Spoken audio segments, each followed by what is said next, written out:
dlaczego tu jestem. Urodziłem się na początku lat 90.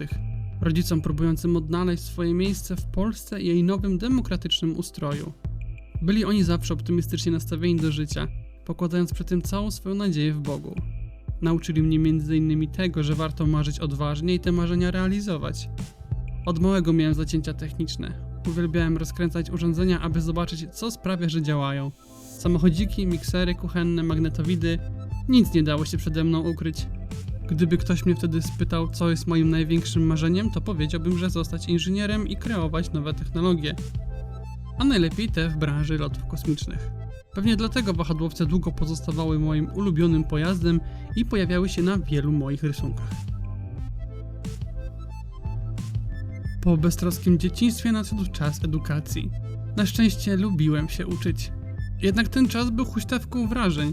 Z jednej strony mogłem zaspokoić swoją ciekawość świata, a z drugiej zauważałem, jak bardzo odstaję od innych dzieci. Powodem tego była moja wrodzona wada serca. Od początku brałem na to leki. Od 6 klasy nie ćwiczyłem na WF-ie. Lekarze mówili mi, że nie zagraża ona życiu, a ludzie z tym po prostu żyją. Wiedziałem też, że Bóg, o którym uczyli mnie moi rodzice, w odpowiednim czasie uzdrowi mnie zgodnie z obietnicą, jaką otrzymali.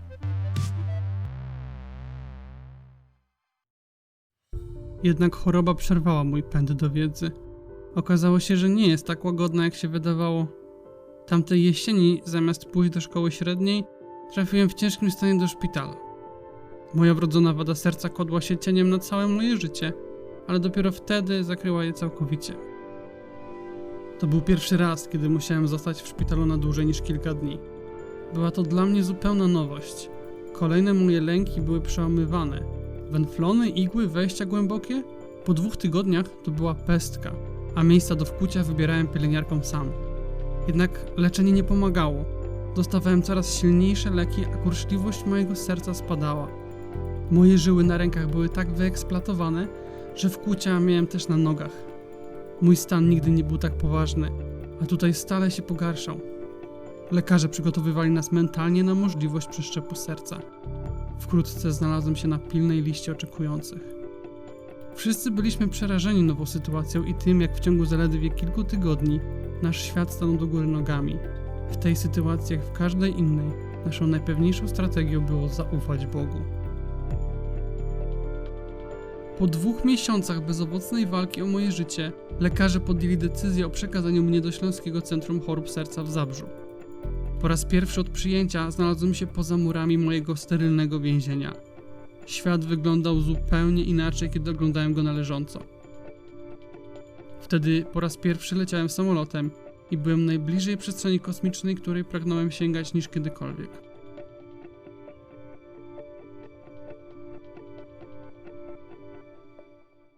Pomimo lepszej opieki medycznej, mój stan wciąż się pogarszał, a ja powoli traciłem nadzieję, że ten koszmar kiedyś się skończy.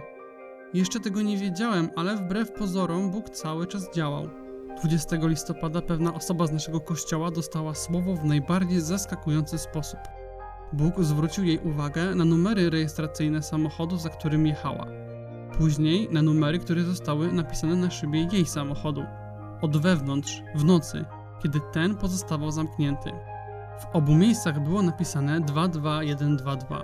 Jeszcze inna osoba powiedziała jej, że oznacza to Psalm 22, wersety od 1 do 22. Znając naszą sytuację, nie mieli wątpliwości, że to słowo jest dla nas. Szczególny wydźwięk w tych okolicznościach miały wersety 15 oraz 22. Serce moje stało się jak wosk, roztopiło się we wnętrzu moim. Ty odpowiedziałeś mi. Moi rodzice przyjęli to słowo jako Boga mówiącego: wysłuchałem was, a moja odpowiedź jest w drodze.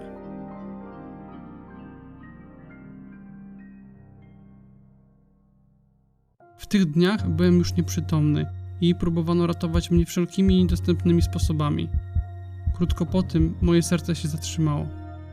Po udanej próbie reanimacji moi rodzice zostali postawieni przed niemożliwym wyborem: czekać na rozwój wydarzeń, czy zdecydować się na wszczepienie mechanicznego wspomagania krążenia. Rodzice zgodzili się na operację. Trwała 12 godzin. Wszystko, co mogło pójść źle, poszło źle. 28 listopada w drugiej dobie po wszczepieniu nastąpił udar mózgu. Komplikacje były poważne. Niedowład prawej strony ciała i upośledzone funkcje poznawcze. Nie rozpoznawałem ludzi i nie umiałem się porozumieć. Nie wiedziałem, kim jestem, gdzie jestem i co ja w ogóle tam robię.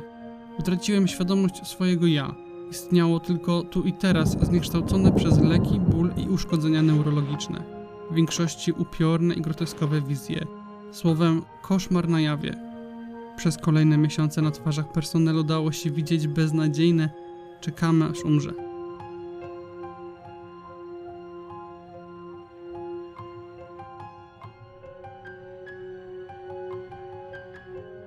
Jakiś czas po moim udarze moja mama otrzymała słowo z 21 rozdziału Izajasza, wersetu 16.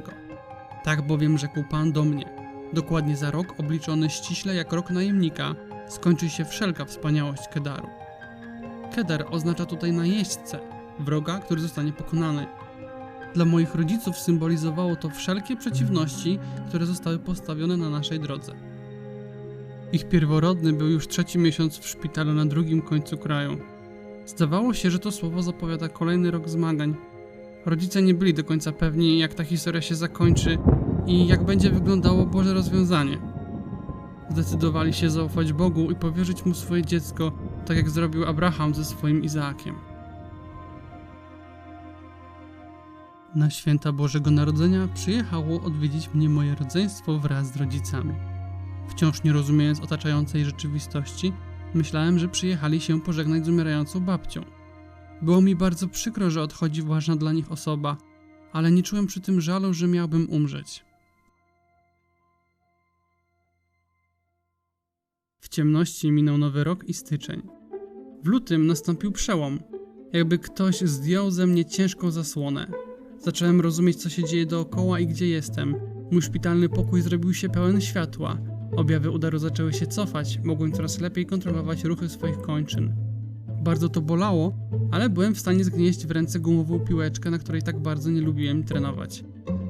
Zaczęła wracać moja świadomość i intelekt. Prawidłowo rozpoznawałem bliskich. Z dnia na dzień stawałem się coraz silniejszy. W kwietniu byłem w stanie sam stawiać kroki. W końcu objawy udaru ustąpiły całkowicie i w każdym aspekcie. W kolejnych miesiącach nabierałem sił i apetytu. Byłem cały czas podłączony do mechanicznego wspomagania serca.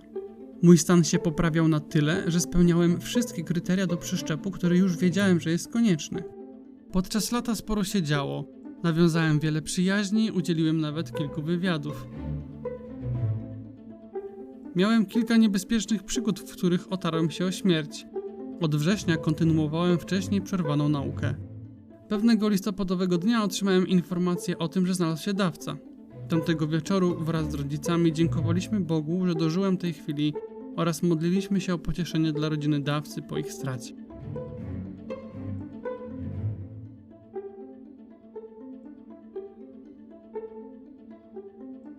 Następnego ranka obudziłem się już bez maszyn, ale z nowym sercem. Był 20 listopada 2009 roku. Tego dnia wypełniła się Boża obietnica. Kedar, czyli moja choroba, została pokonana po roku obliczonym ściśle jak rok najemnika, licząc od dnia, w którym Bóg odpowiedział nam na nasze modlitwy słowami z Psalmu 22.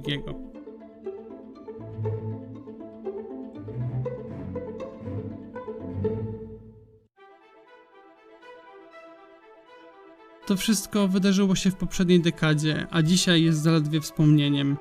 W tym czasie ukończyłem liceum i studia. Zostałem inżynierem, tak jak marzyłem.